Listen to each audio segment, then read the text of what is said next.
Sí, empiécenle, por favor. Bien. El traumatismo vesical es cualquier lesión violenta ejercida sobre la vejiga urinaria, por lo general como resultado de un golpe contuso o de alguna herida penetrante. Debido a la situación anatómica dentro de la pelvis ósea que tiene la vejiga, no suele resultar dañada como consecuencia de los traumatismos abdominales abiertos o cerrados. Esto es normalmente cierto cuando la vejiga está vacía, excepto si es penetrada por alguna espícula ósea, un arma blanca o el proyectil de un arma de fuego. Al contrario, cuando está llena, la presión brusca sobre el abdomen se va a transmitir hacia la vejiga y va a facilitar la ruptura. Además, la fijación de la vejiga al suelo y a los lados de la pelvis hace que si ésta se llega a fracturar, la tracción provocada por los fragmentos desencadene el desgarro de la vejiga en sus anclajes, produciendo alguna ruptura. Por esto, la asociación de las fracturas pélvicas en los casos de trauma vesical es bastante común, situándose en una prevalencia de entre un 72 y un 83%. Las fracturas del arca pubiana adyacente o involucrando la sínfisis del pubis son las que más afectan a la vejiga y a la uretra, de modo que cuanto mayor es la separación o la cantidad de los fragmentos óseos, más severa puede resultar la afección vesical. Además, la hemorragia de las fracturas pélvicas contribuye significativamente a la morbilidad y la mortalidad en este grupo de pacientes. En los mecanismos que producen las lesiones pueden ser directos e indirectos, cerrados, como las lesiones producidas por el cinturón de seguridad, golpes directos en el hipogastrio o esquirlas óseas que se insertan en la pared vesical en fracturas pélvicas, o abiertos, como había mencionado, con un proyectil de arma de fuego o un arma blanca.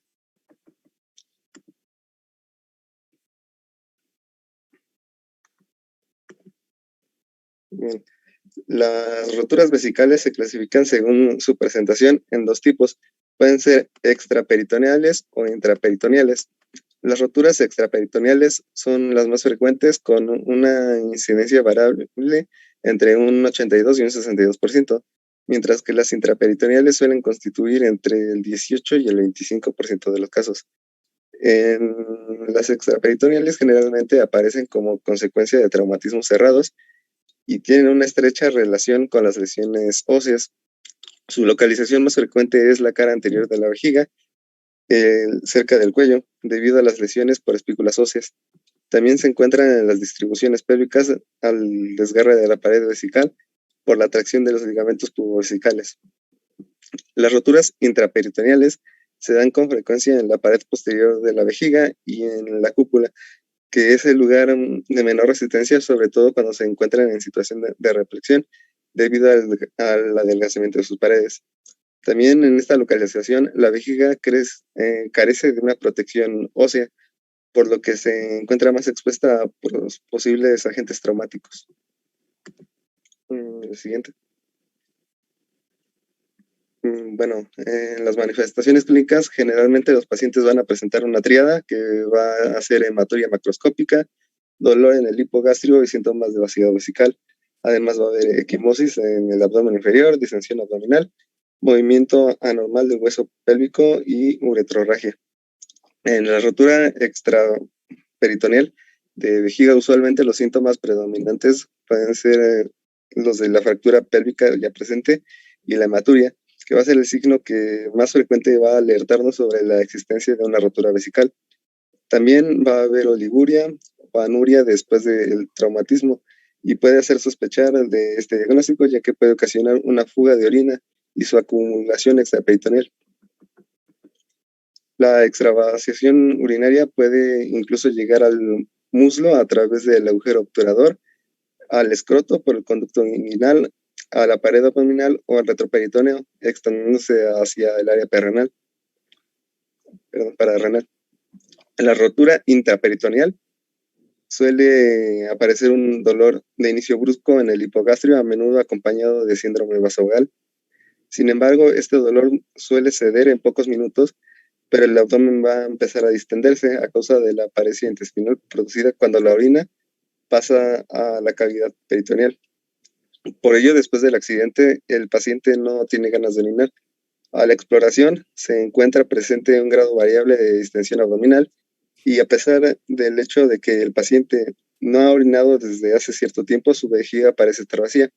Hay dolor a la palpación, en el hipogastro y a la auscultación abdominal.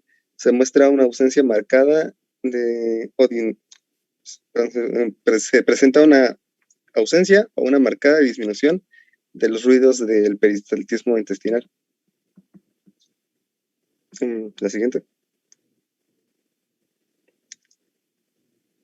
Bien, para el diagnóstico necesitamos una correcta anamnesis y bueno, sé que acaba de describir un poco de la exploración física. Vamos a las técnicas de imagen. El método de diagnóstico de elección va a ser la cistografía retrógrada, en donde se va a introducir contraste y se realizan placas AP lateral y oblicuas. Los hallazgos histográficos más frecuentes en caso de una lesión vesical son deformidad en los límites de la vejiga por compresión extrínseca de un hematoma sin extravasación de contraste, lo cual es indicativo de una contusión vesical. También puede haber extravasación de contraste en el espacio perivesical y esto es propio de las roturas extraperitoneales. Cuando el material de contraste se escapa hacia el peritoneo, entre las asas intestinales y hacia las goteras paracólicas, el diagnóstico suele ser de una rotura intraabdominal. La que sí. En los laboratorios, si el paciente puede orinar y no presenta una hematuria franca, se debe llevar a cabo un análisis de orina. Si se encuentra una hematuria microscópica y se descarta claramente su relación con el posible trauma, con el posible sondaje traumático. La que sigue.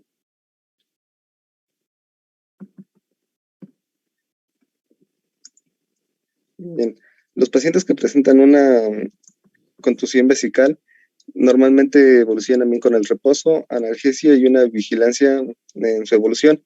En los casos de roturas extraperitoneales, la actitud más general en el drenaje es un drenaje con sonda vesical y una cobertura antibiótica durante un periodo de alrededor de 10 días. Debe comprobarse la cicatrización por cistografía antes de retirar la sonda. Rara vez es necesaria la reparación quirúrgica y los pacientes con rotura intraperitoneal deben ser sometidos a una laparotomía para la reparación quirúrgica y el drenaje, además de una protección antibiótica.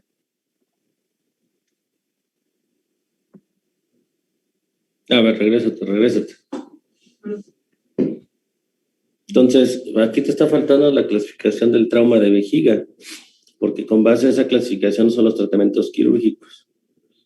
Pero bueno, a grandes rasgos, el trauma de vesical, penetrante abierto, y la otra que te faltó fue iatrogénico. Los pacientes que se operan de resección transuretral de próstata o de algún tipo de tratamiento endoscópico, puede haber una perforación vesical y eso también es una causa de trauma vesical. Pero es un trauma vesical, digamos, que es más controlado. Las causas principales de fractura de pelvis son las causas de un trauma cerrado, entre comillas, porque las esquirlas del hueso perforan la vejiga. Entonces, ¿a qué pacientes les vas a poner sonda transuretral y a qué pacientes les vas a poner un drenaje suprapúbico?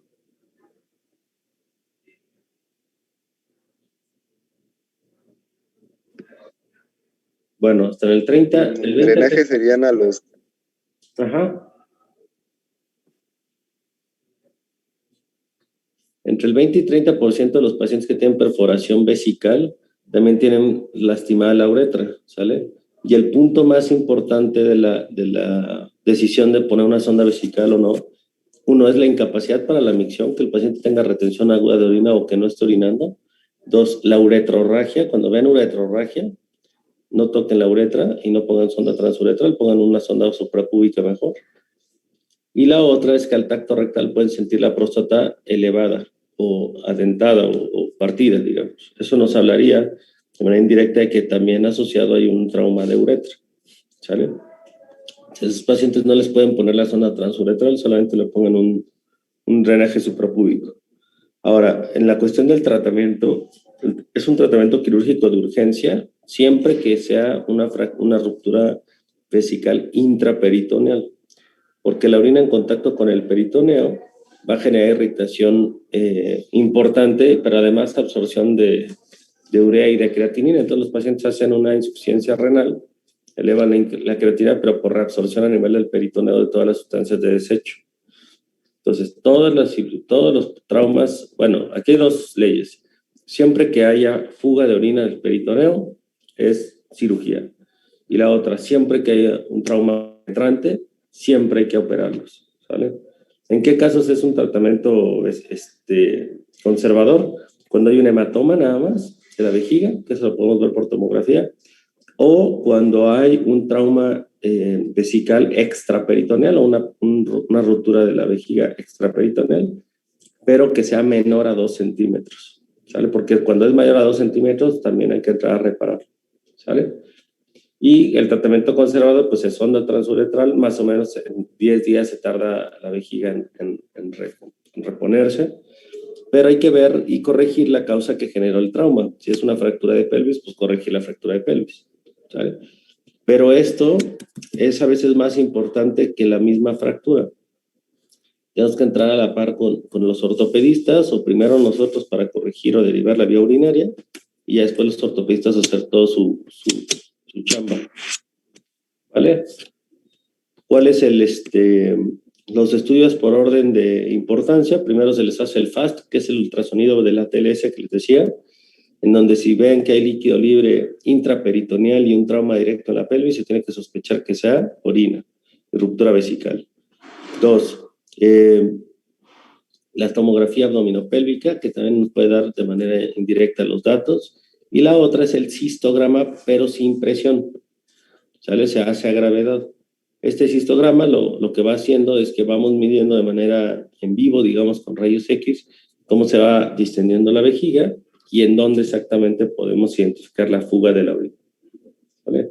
Esos son los 3 métodos diagnósticos en esta. No se recomienda hacer una revisión con una cámara porque obviamente van a hacer que la ruptura que haya o la perforación que haga se haga más grande, más amplia. ¿Vale? ¿Dudas, preguntas de trauma de vejiga? Muy bien.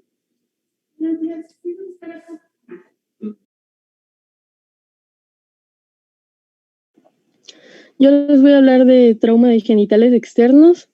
Siguiente, por favor. Voy a comenzar con traumatismo de pene.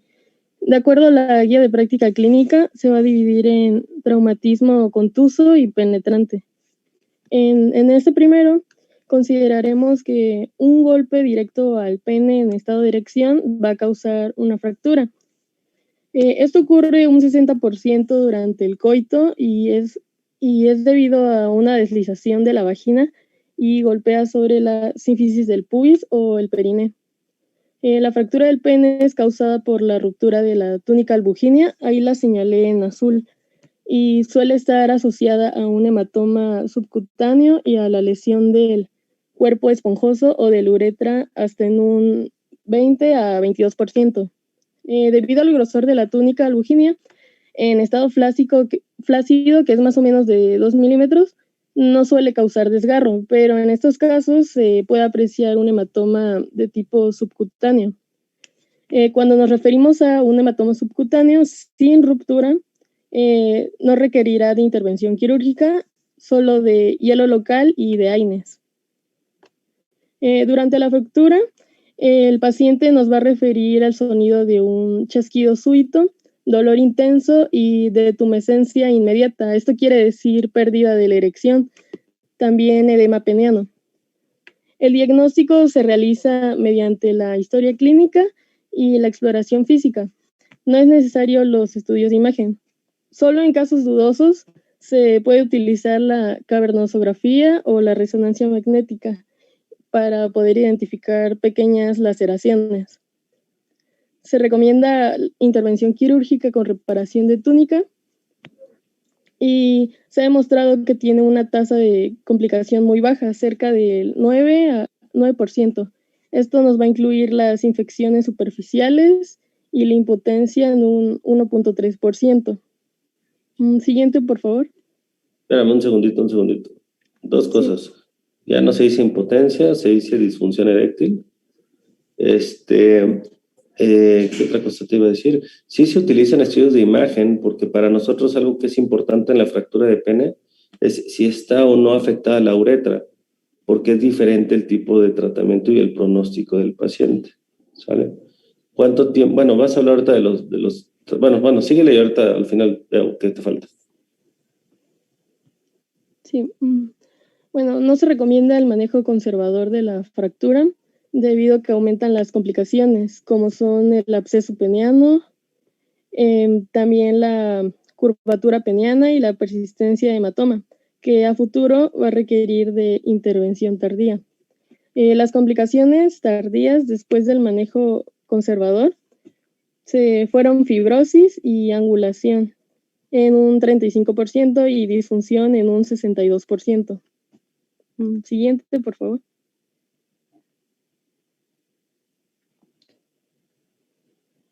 La siguiente clasificación es traumatismo penetrante.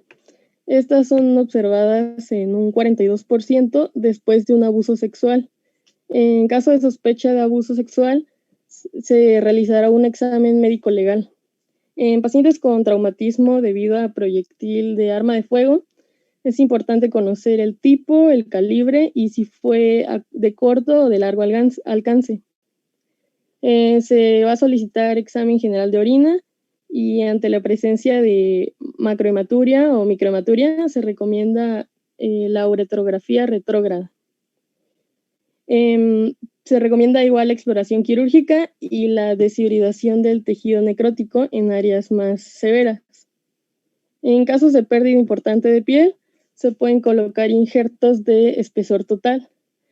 McKenzie nos recomienda de 0.015 pulgadas y esto es con la finalidad de que se reduzca el riesgo de contracción.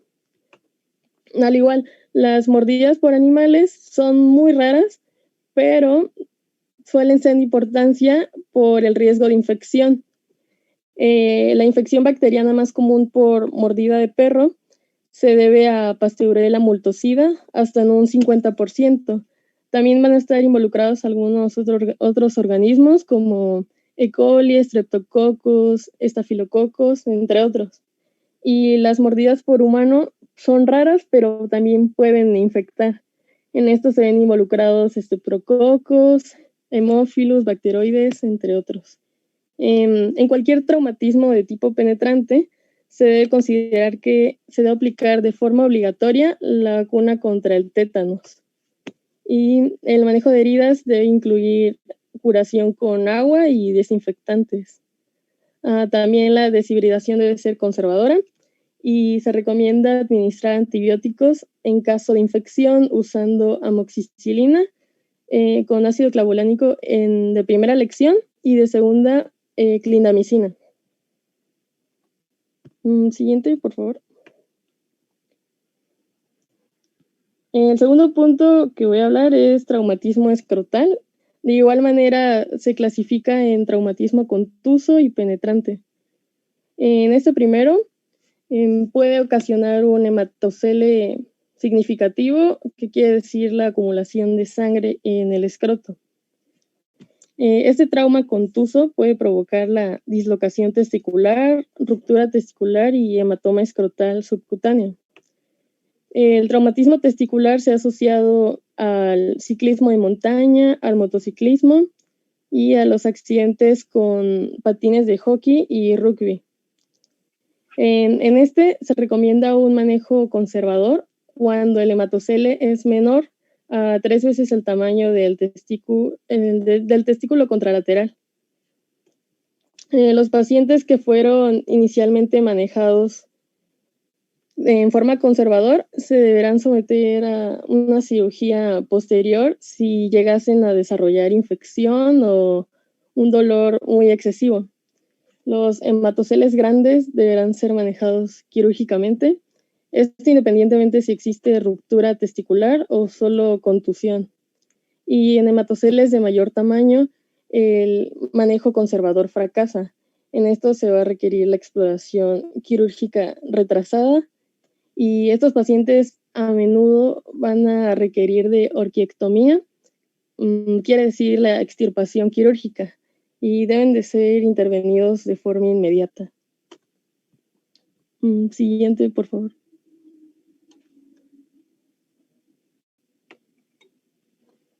La dislocación traumática de los testículos ocurre con poca frecuencia y se presenta en víctimas de accidentes automovilísticos o peatones atropellados. La dislocación de ambos testículos solo ha sido reportada en un 25% de los casos y se va a clasificar en dislocación subcutánea con desplazamiento epifacial de los testículos y en dislocación interna. En esta, el testículo se va a encontrar localizado en el anillo inguinal superficial, en el canal inguinal o en la cavidad abdominal.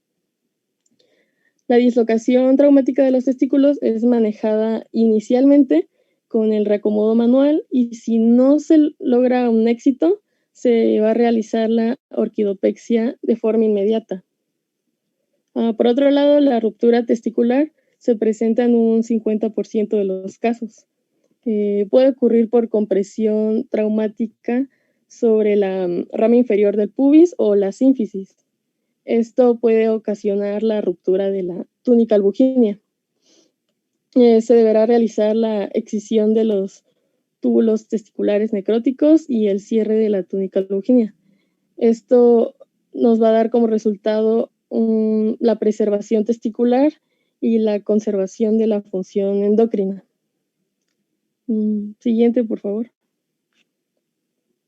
En la segunda clasificación, el traumatismo penetrante.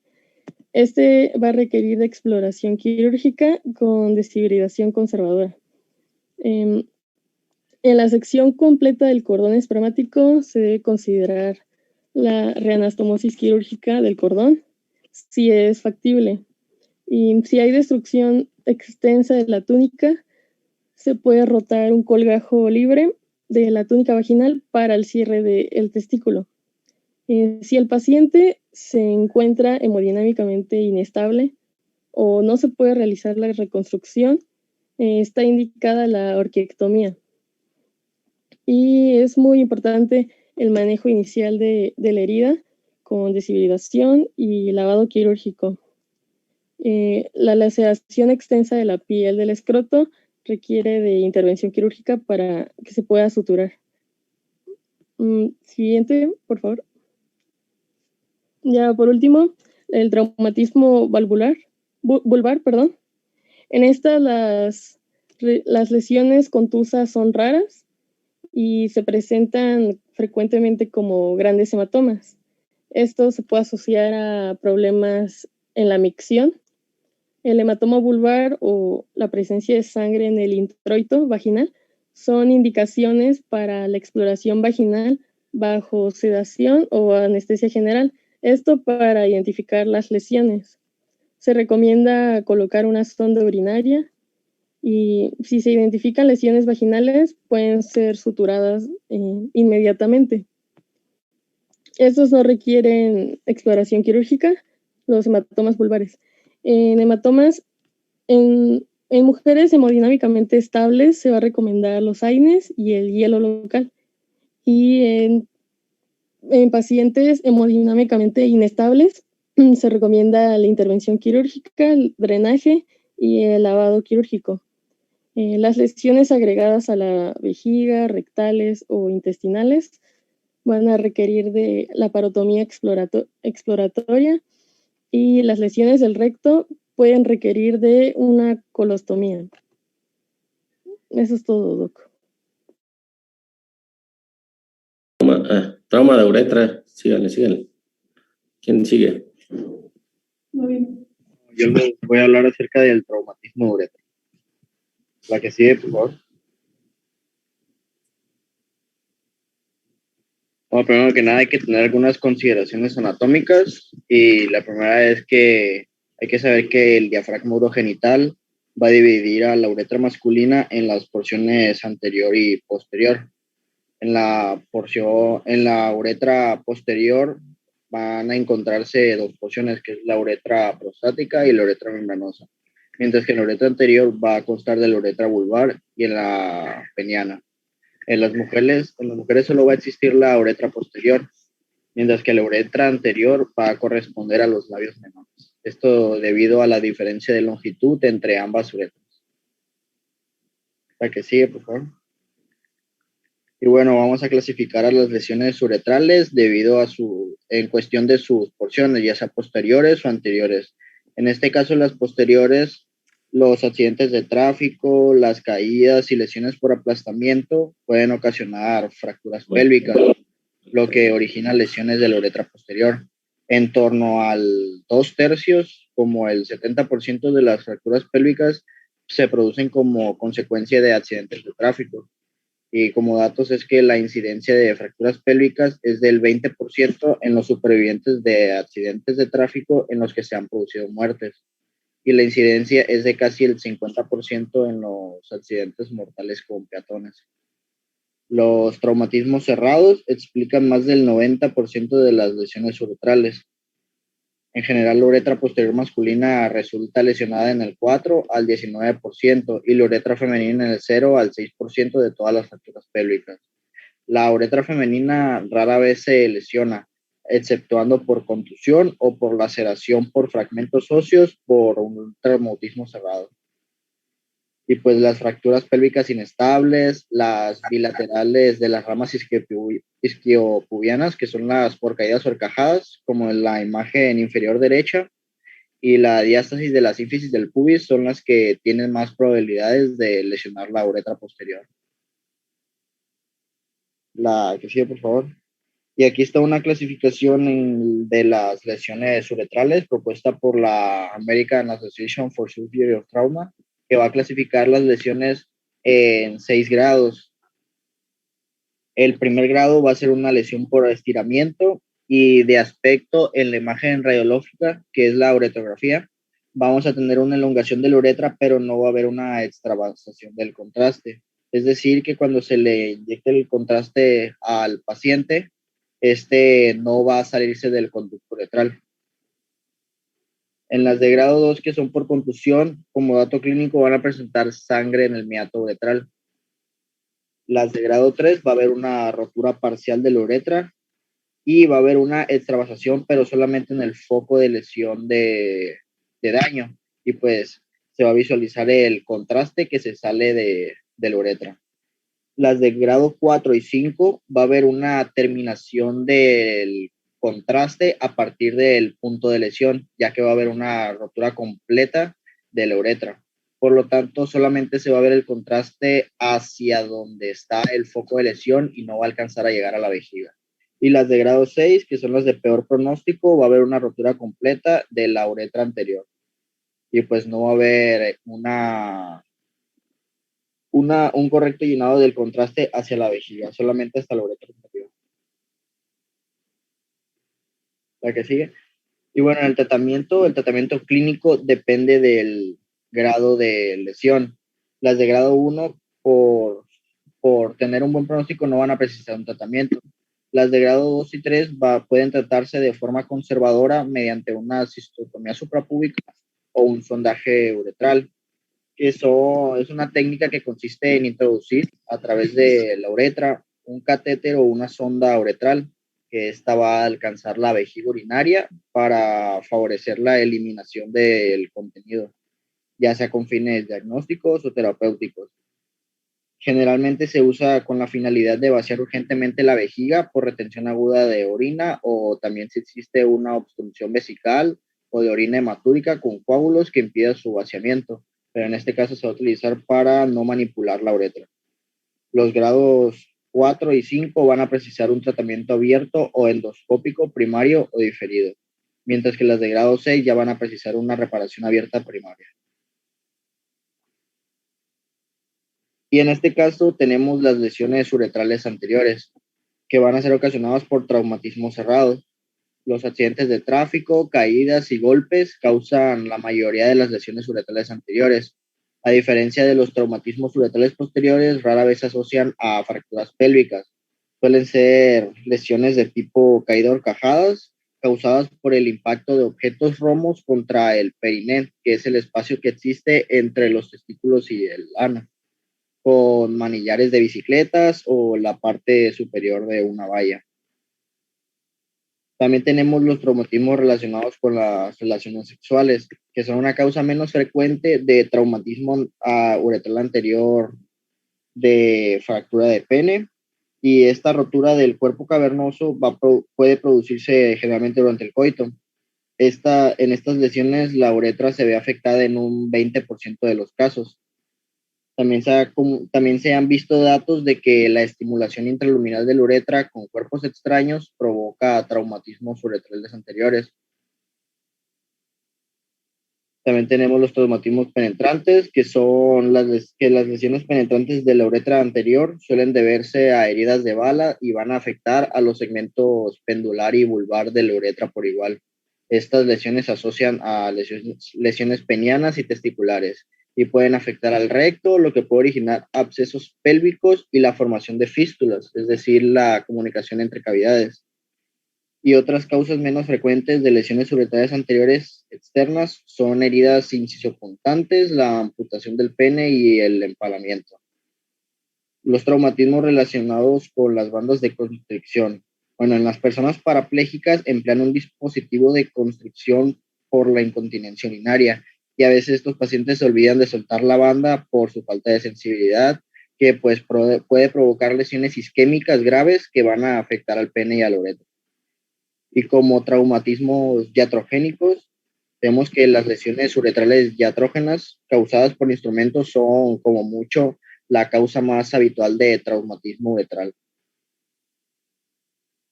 Ok, vamos a dejar esto hasta aquí por la cuestión del tiempo y retomamos lo del diagnóstico y todos los tratamientos que existen para el trauma de uretra el miércoles, ¿vale?